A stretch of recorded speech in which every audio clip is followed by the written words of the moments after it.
Il est 20h. Bonsoir amis téléspectateurs, vous suivez le journal sur Prestige TV. Voici le sommaire.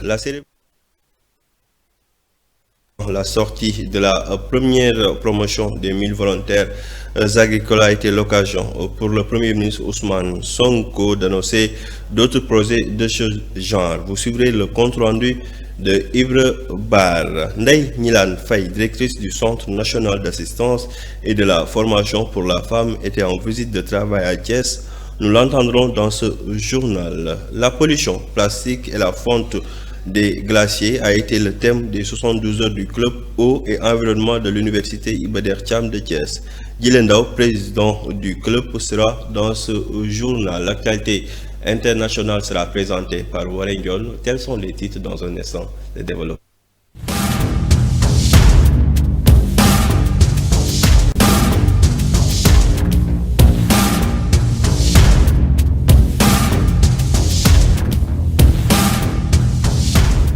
Merci amis téléspectateurs pour votre fidélité. Comme annoncé dans les titres, le Premier ministre Ousmane Sonko a présidé ce vendredi à Thiès la cérémonie officielle marquant la sortie de la première promotion des 1000 volontaires agricoles. À cette occasion, il a annoncé la future mise en place du plus grand centre de transformation dédié à l'employabilité en Afrique, ici au Sénégal.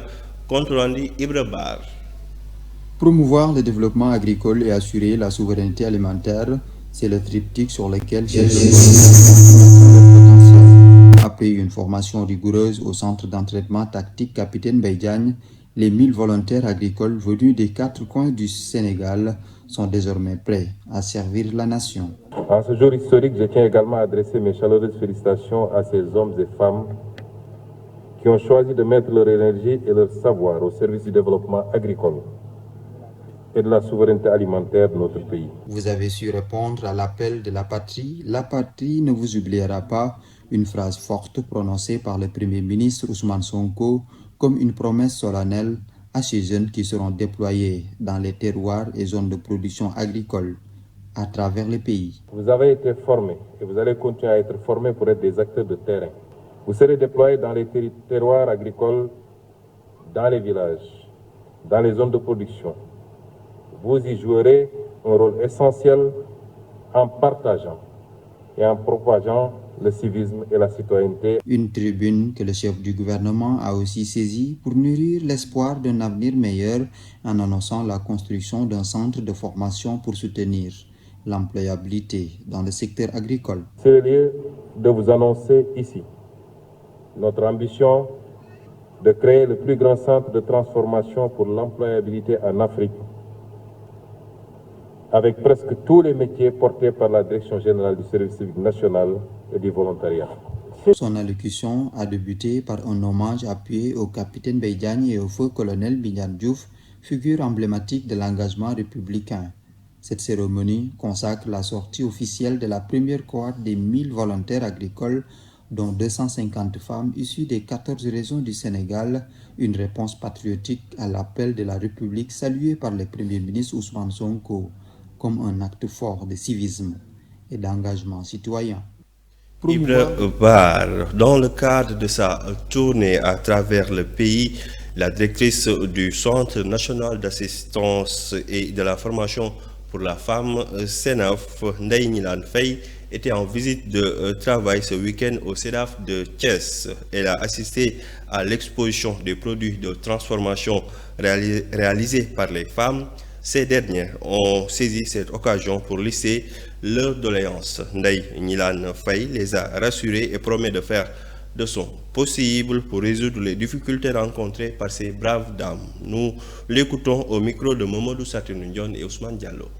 Aujourd'hui, nous sommes ici au CEDAF de Thiès pour une visite de travail, certes, mais cette visite aussi s'inscrit dans le cadre d'un état des lieux en vue de dresser un diagnostic complet sur le fonctionnement du CEDAF, mais aussi sur les besoins de la structure, mais aussi de la cible concernée, notamment les femmes et les filles.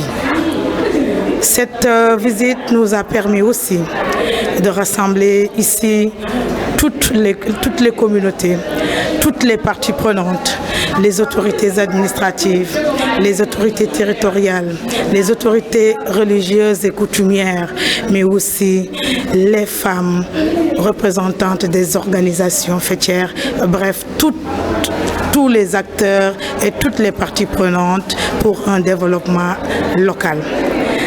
C'est une visite aussi qui a permis un échange très riche. Rencontre à laquelle sont sorties des recommandations fortes pour rendre meilleure l'action du CEDAF.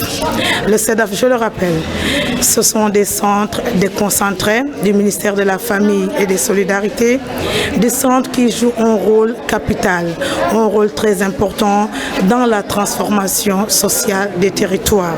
Et qui parle de transformation sociale des territoires, pense à cet agenda de transformation Sénégal 2050, qui veut un Sénégal juste, prospère. Cet agenda 2050 accorde une place importante à la femme, accorde une place importante, n'est-ce pas, aux projets prioritaires concernant les femmes.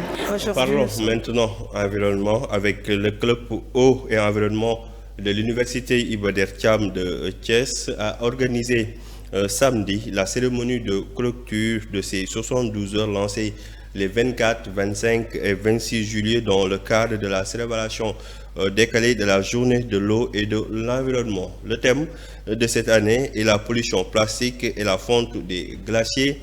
Djilen Ndao, président du club environnement de l'université Iba Der Thiam de Thiès, et le professeur Seydou Ndao, chef du département hydrosciences à l'université Iba Der Thiam de Thiès. Cette année, les thèmes des journées portent sur la pollution plastique et la fonte des glaciers. La fonte des glaciers s'explique par le dérèglement climatique, c'est-à-dire les gaz à effet de serre que les hommes ont en train d'émettre sans le savoir. Donc ces gaz-là vont entraîner le réchauffement climatique. Et ce réchauffement climatique, avec l'augmentation de la température, les glaciers vont se fondre. Et que ces glaciers constituent des sources de réservoirs pour l'eau douce qui est minime dans la planète. Nous sommes très satisfaits parce que nous avons l'encadrement de nos professeurs, de nos encadreurs qui sont des experts dans ce domaine. Donc ils nous ont fait des conférences très importantes.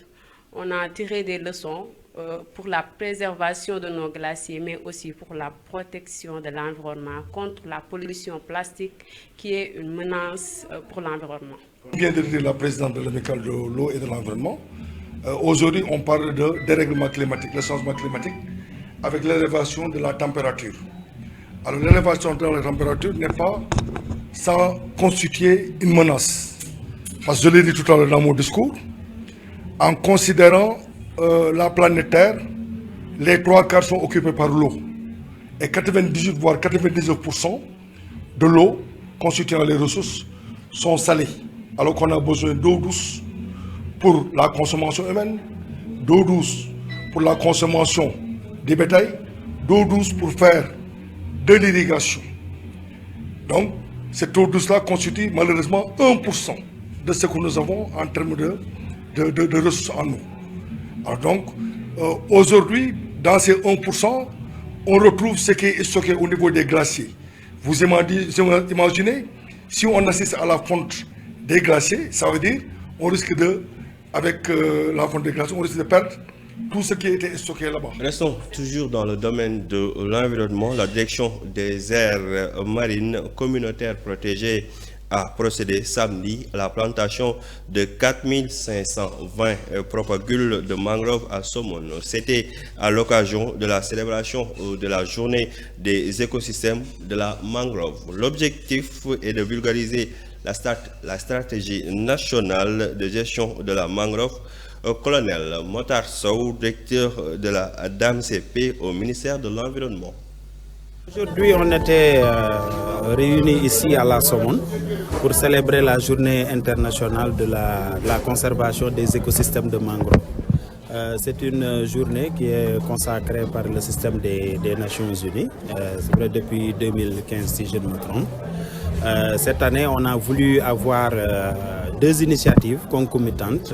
La première, c'est de vulgariser la stratégie nationale de gestion de la mangrove et aussi de parler de la communauté des pratiques que ENDA Ecopop est en train aussi de promouvoir.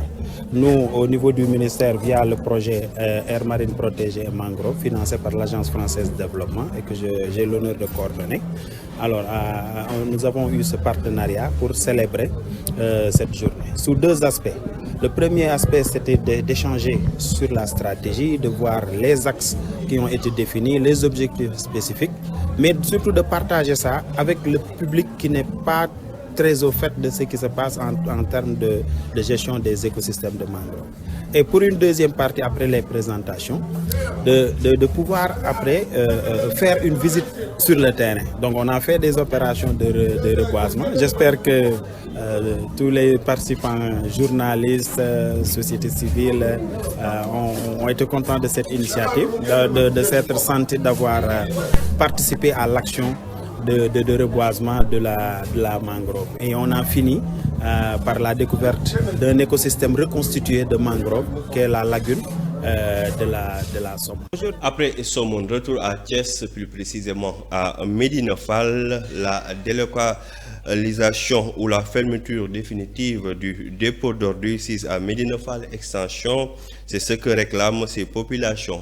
Elles ont alerté les autorités locales et administrations sur les dangers de cohabiter avec ces ordures. Sans gain de cause, après moult alertes, elles comptent mener le combat. C'est un reportage de Oulimata Fall.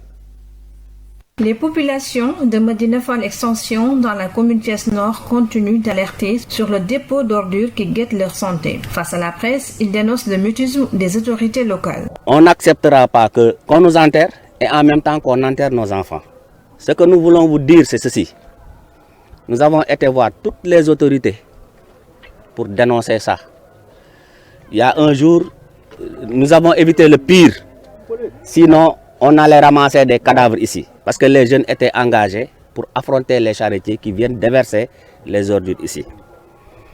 Nous avons fait appel à toutes les autorités administratives que locales. En grande partie, mon équipe et moi sommes partis voir le maire de Thiès Nord, qui nous a accueillis, mais c'est resté sans suite. Nous avons entendu par ailleurs dire qu'il est venu voir et qu'il est en train de régler le problème et qu'il s'indigne face à cette catastrophe.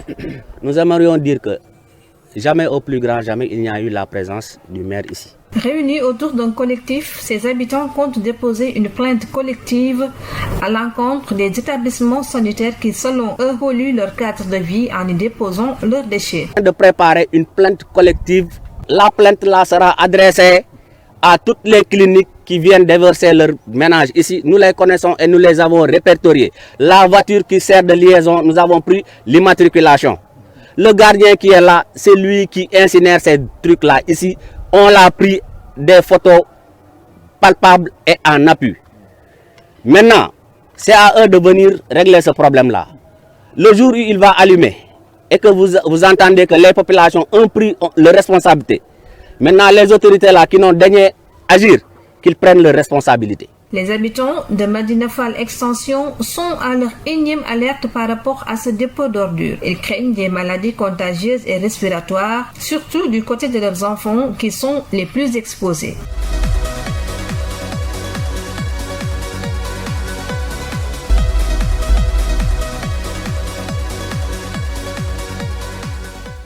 Place maintenant à l'actualité internationale présentée par Warren John. Plus connu sous son nom d'influenceur, Ali Faso Alain Christophe Traoré est mort en détention en Côte d'Ivoire. C'est ce qu'indique un communiqué du procureur de la République ce dimanche 27 juillet, 4 jours après la découverte du corps sans vie de l'activiste burkinabé jeudi matin autour de 7h30 dans sa chambre de l'école de gendarmerie d'Abidjan. Le document précise que le médecin légiste a conclu à ce suicide par pendaison et que selon les premiers les éléments de l'enquête, Alina Faso a utilisé son drap de lit pour se donner la mort après avoir tenté en vain de se trancher les veines du poignet. Les investigations doivent maintenant déterminer les causes et les circonstances de son geste. En Ituri, dans le nord-est de la République démocratique du Congo, au moins 40 civils ont été tués dans la nuit de samedi à ce dimanche 27 juillet dans l'attaque d'une église. Cela s'est passé dans le centre de Komanda à plus de 70 km au sud de la ville de Bunia. L'attaque est attribuée aux rebelles ougandais des ADF, un groupe affilié à l'État islamique. 15 personnes sont également blessées selon un bilan provisoire. L'incursion a eu lieu en pleine nuit vers 1h du matin selon plusieurs sources locales. Les assaillants ont d'abord attaqué l'église catholique et de la paroisse bienheureuse annuariste de Komanda.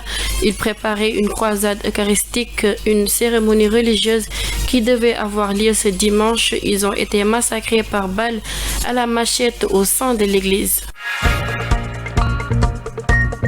Alors qu'aucun cessez-le-feu n'est en vue à Gaza, une quarantaine de pays vont débattre dès ce lundi 28 juillet et pendant 2 jours d'une résolution à long terme du conflit israélo-palestinien.